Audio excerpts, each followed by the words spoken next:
Türk milleti 15 yıldan beri muvaffakiyet vaat eden çok sözlerini işittim.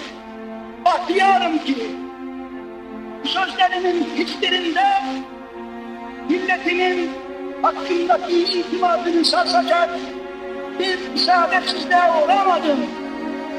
Bugün aynı inan ve katiyetle söylüyorum ki Türkiye tam bir bütünlükle hürmette olan Türk milletinin büyük millet olduğunu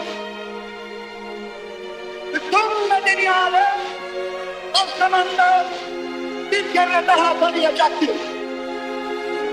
Asla şüphem yoktur ki Türklüğün unutulmuş büyük medeni vasfı ve büyük medeni kabiliyeti bundan sonraki inkişafıyla Fatih'in yüksek medeniyet ufkundan yeni bir güneş gibi doğacaktır. Türk milleti ebediyete vakit giden her 10 seneler bu büyük millet bayramını daha büyük şereflerle, saadetlerle huzurla kutlamanı gönülden dilerim. Ne mutlu bana.